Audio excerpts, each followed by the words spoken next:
Math मंत्रा channel पर एक बार फिर से मैं यानी कि श्याम मोहन मौर्य आप सभी छात्रों का स्वागत करता हूं। आज हम लोग कक्षा 10 गणित विषय के अध्याय 3 जो कि दो चर वाले रैखिक समीकरण युग्म के नाम से आपको मिलेगा, उसकी शुरुआत करने जा रहे हैं।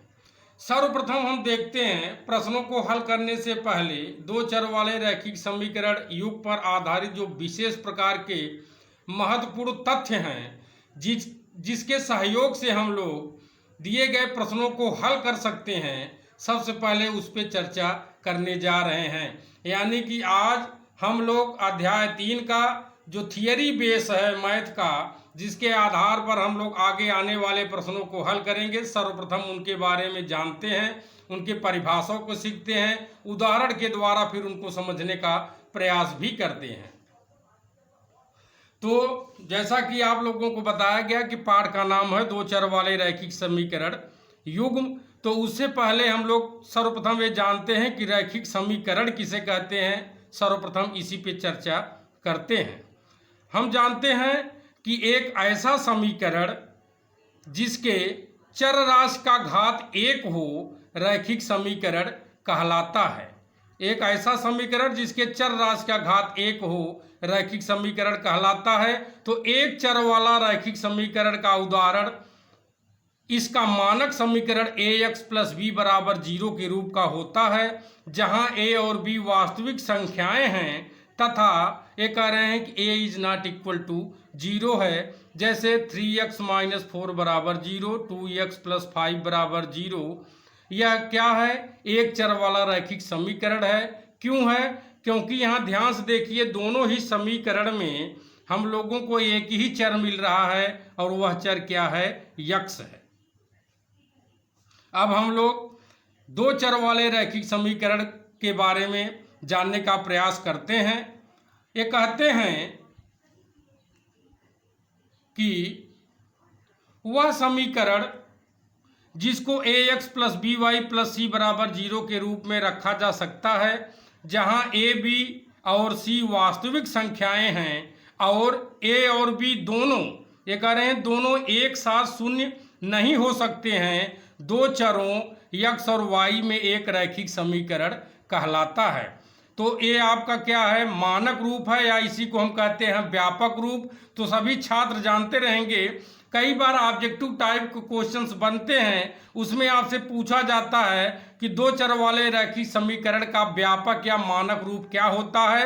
आप सभी लोग याद रखिएगा, ax + by + c = 0 होता है। यही आपका दो चर वाले रैखिक समीकरण का मानक या व्यापक रूप होता है।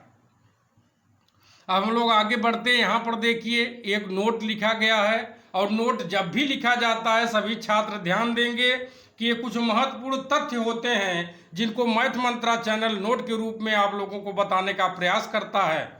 तो इसमें कहा गया कि प्रतिबंध जैसे a और b दोनों शून्य नहीं है को हम प्रायः a² + b² ≠ 0 से प्रदर्शित करते हैं। उदाहरण के तौर पर दो चर वाले रैखिक समीकरण जैसे 2x + 3y = 5, यहाँ x - 2y - 3 = 0 दिया गया है। अब ये दो चर वाले रैखिक समीकरण क्यों हैं? क्योंकि दोनों ही समीकरण को आप ध्यान से देखिए, इसमें एक चर राशि x है, दूसरी चर राशि y है। वैसे ही दूसरे समीकरण में पहला चर राशि x है, दूसरा चर राशि y है। इसलिए ये दिया गया समीकरण दो चर वाले रैखिक समीकरण क्यों है? क्योंकि इसमें दोनों ही चर राशियों का जो घात है वो 1 है। और गणित पढ़ने वाले सभी छात्र जानते हैं कि जब घातांक 1 होता है यानी धन पूर्णांक होता है, तो गणित की पद्धति में उसको नहीं लिखा जाता। अगर आप लिखना चाहें तो लिख सकते हैं, यह कतई गलत नहीं होगा, लेकिन फिलहाल गणित की किताबों में या गणित की पद्धति से जो अभी तक हम लोग अध्ययन करते आए हैं, अगर किसी चर या अचर राशि का घातांक 1 होता है तो हम प्रायः उसे नहीं दिखाते हैं। अब आगे जो पॉइंट मिल रहा है वो हमको लोगों को मिल रहा है दो चर वाले रैखिक समीकरण युग्म। देखिए सर्वप्रथम आप जानते रहिए युग्म किसे कहते हैं? जोड़े को कहते हैं। यानी कि जब हमें दो चर वाले रैखिक समीकरण जोड़े के रूप में प्राप्त हों तब हम इसको कहते हैं दो चर वाले रैखिक समीकरण युग्म। इनका मानक रूप a1x plus b1y plus c1 बराबर 0 तथा a2x plus b2y plus c2 बराबर 0 होता है। जब भी आपको दो चर वाले रैखिक समीकरण युग्म का मानक या व्यापक रूप पूछा जाए तो आप लोग जानते रहिए कि ये दिए गए इन्हीं दो रूपों का होता है। और ये बहुत ही इम्पॉर्टेंट पॉइंट है, इसको आप लोग ध्यान से समझते चलिए ताकि जब आगे हम प्रश्न को हल करने लगें तब आपको इसकी विशेषता और इसके गुणों से आप अवगत रहेंगे तो आपका काम आसान होता चला जाएगा। अब उदाहरण के द्वारा हम दो चर वाले रैखिक समीकरण युग्म को समझने का प्रयास करते हैं। यहाँ पे जैसे दिया 3x माइनस 2y प्लस 5 बराबर 0 तथा 2x प्लस वाई माइनस 6 बराबर 0, ये दो चर वाले रैखिक समीकरण युग्म है। क्यों है? क्योंकि ये दोनों समीकरण एक साथ जोड़े के रूप में दिए गए हैं। अब हम लोग चर्चा करते हैं दो चर वाले रैखिक समीकरण का हल हम कैसे जानेंगे। जैसे किसी प्रश्न में दे दिया और आपसे कहा कि आप पता लगाइए कि यह रैखिक समीकरण का हल है अथवा नहीं है, तो उसी पे हम लोग चर्चा करने जा रहे हैं। ये कहते हैं कि चर राशियों का वह मान जो समीकरण के दोनों पक्षों को बराबर कर देता है समीकरण का हल कहलाता है। जैसे हमने एक उदाहरण ले लिया 2x प्लस 3y बराबर 5 का हल हम लोग कह रहे हैं कि x बराबर 1 और y बराबर 1 है। तो चलिए सर्वप्रथम हम लेफ्ट हैंड साइड में इसको रख कर देखते हैं।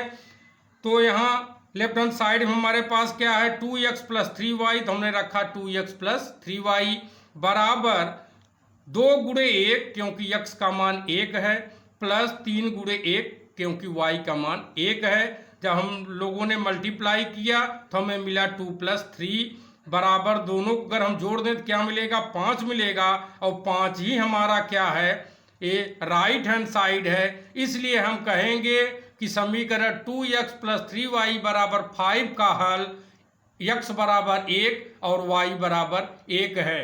और इसे कभी कभी बिंदु के रूप में जब हम जब हम समीकरण को एक ज्यामित रूप में या ग्राफिक रूप में एक सरल रेखा के रूप में व्यक्त करते हैं तब यही बिंदु यही x बराबर 1 y बराबर 1 हमको बिंदु के रूप में मिलता है, यानी कि तब वहाँ हमको मिलेगा 1 1। और सभी छात्र पहले ही निर्देशांक ज्यामिति का अध्ययन कर चुके हैं और आप जानते हैं कि जब भी बिंदु दिया जाता है ज्यामिति में तब हम जानते हैं कि पहला हमेशा x अक्ष के लिए और दूसरा बिंदु हमेशा y अक्ष के लिए दिया जाता है।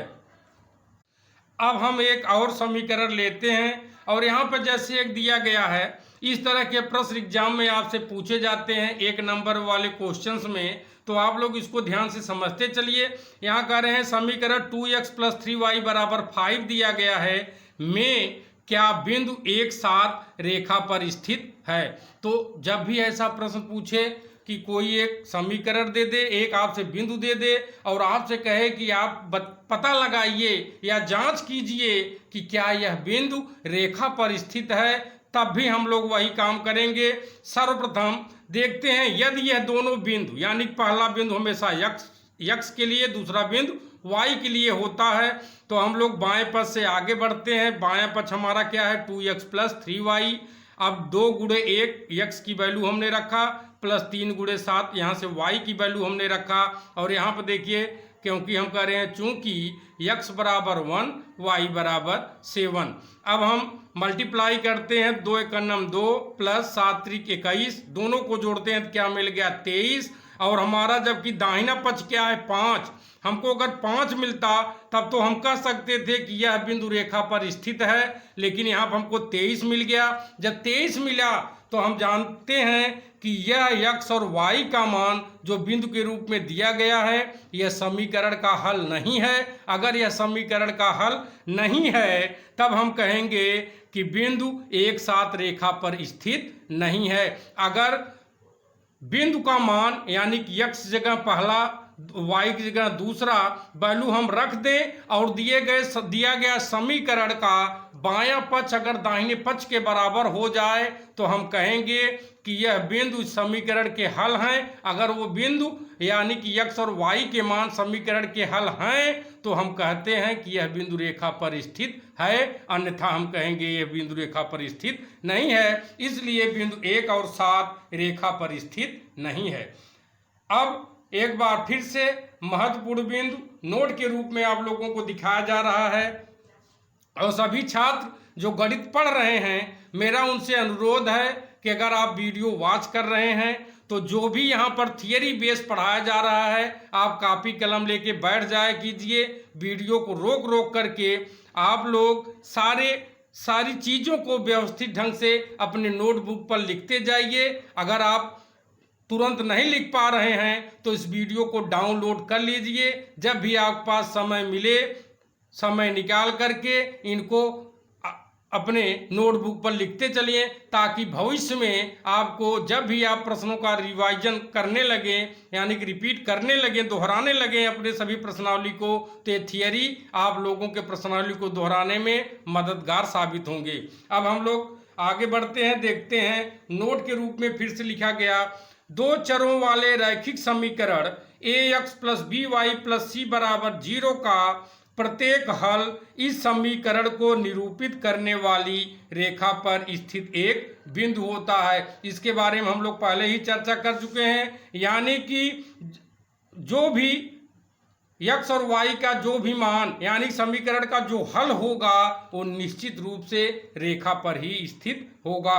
अब आगे बढ़ते हैं तो एक दिया गया महत्वपूर्ण तथ्य, ये कह रहे हैं दो चरों में एक रैखिक समीकरण का ग्राफी यानी कि ज्यामितीय निरूपण एक सरल रेखा होता है। इसी प्रकार दो चरों में रैखिक समीकरण युग्म का ग्राफी या ज्यामितीय निरूपण दो सरल रेखाएं होंगी जिन्हें साथ साथ लिया जाएगा। अभी जब हम प्रश्नों को हल करने लगेंगे तो इन सभी बिंदुओं पर हम चर्चा करते हुए आगे बढ़ेंगे। अभी फिलहाल आप इनके परिभाषा को अच्छे ढंग से समझते चलिए।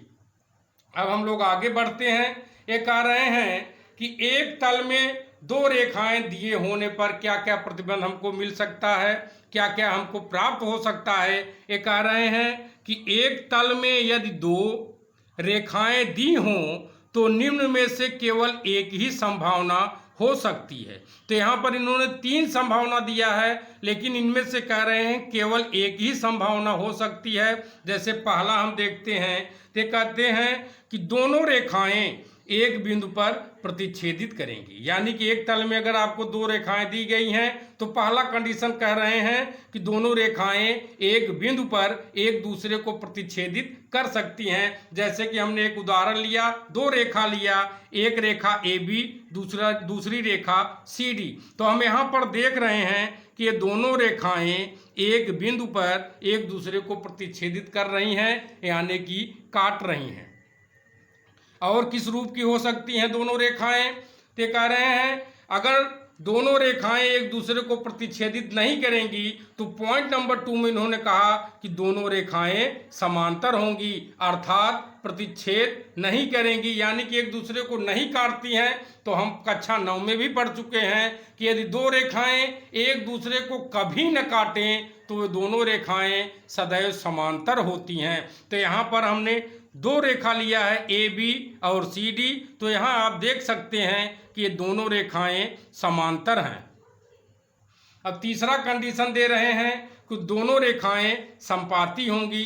समपाती का मतलब होता है समधन आपाती, यानी कि बराबर रूप से एक दूसरे पर आपतित हो जाएं, यानी कि दो रेखा इस तरह से हो जाएं कि देखने में हमको एक रेखा प्रतीत हो, तो हम कहते हैं कि दोनों रेखाएं समपाती हैं। जैसे यहाँ पर एक रेखा AB और दूसरी रेखा क्या है CD है, और दोनों रेखाएं क्या हो रही हैं, समपाती हो रही हैं, यानी कि एक के ऊपर दूसरी रेखा आपतित हो रही है, इसलिए दोनों रेखाएं क्या हैं, समपाती हैं। तो यहाँ पे हम लोगों ने सीखा कि यदि एक तल में दो रेखाएं दिए हों तो तीन तरह के कंडीशन बन सकते हैं। पहला दोनों रेखाएं एक बिंदु पर एक दूसरे को प्रतिच्छेदित कर सकती हैं। दूसरा, दोनों रेखाएं एक दूसरे को कभी प्रतिच्छेदित नहीं करेंगी, यानी कि दोनों रेखाएं समांतर हो सकती हैं। तीसरा कंडीशन इन्होंने कहा कि दोनों रेखाएं संपाती हो सकती हैं। तो ये तीनों पॉइंट आप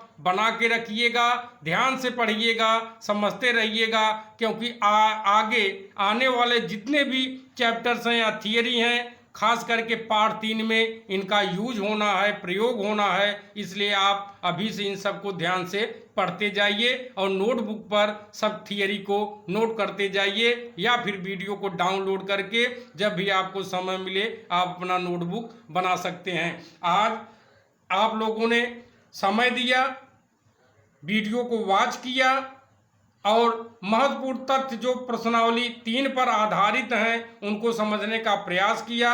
इसके लिए मैथ मंत्रा चैनल और मैं श्याम मोहन मौर्य आप लोगों को एक बार फिर से धन्यवाद देता हूं।